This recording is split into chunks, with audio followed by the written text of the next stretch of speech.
Hey guys, welcome back to my channel. If you want to see how to make these delicious, mouth-watering buttermilk bread, stick around. Let's get started.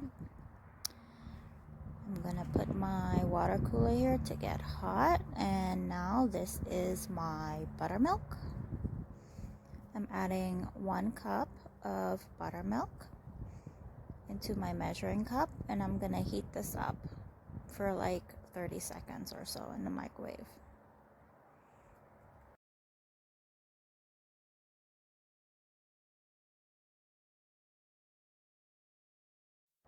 Okay, so my water cooler got the water hot, so I added some to that. And now you could test your liquid and make sure it feels like a warm bath type water.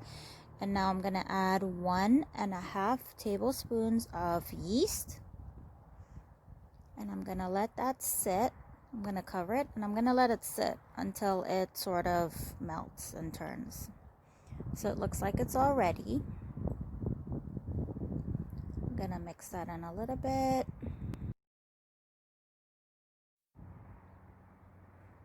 Okay, so now I'm actually gonna add 1 tablespoon of salt. I like sea salt, so I'm gonna do that. A little hard to come out. There we go. And then I'm actually gonna get extra virgin olive oil, and I'm gonna pour in 2 tablespoons of olive oil.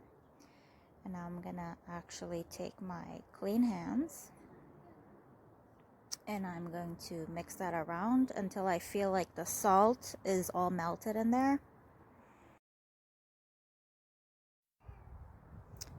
Next, I'm gonna add 4 cups of all-purpose flour. You could add any kind of flour you like, but I like to add 1/2 cup at a time. That way I get it all mixed in properly. Going until you feel like your dough is not that sticky anymore, but I still like it kind of sticky because you actually want your dough to be soft.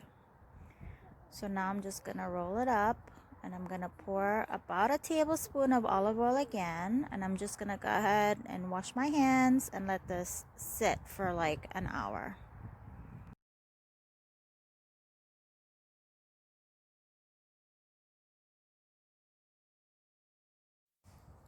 Okay, so I'm gonna check my dough. It did raise, so I'm going to actually get the air out a little bit, and I'm going to get my pan, and now I'm going to grab how big I want my buns to be because I'm making lamb burgers.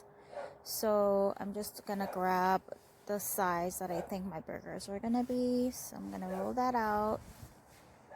You could put like a little bit of oil or butter on your fingers if you want, and then just keep going. Then my last step is I usually put cold butter on top, just like a little slither of butter, and I put it on top, and when my oven is ready at 350, I'm going to put it in, and this is like 40 minutes later. You could bake it until it's nice and golden brown to your liking. And this is what I'm serving it with. Yummy!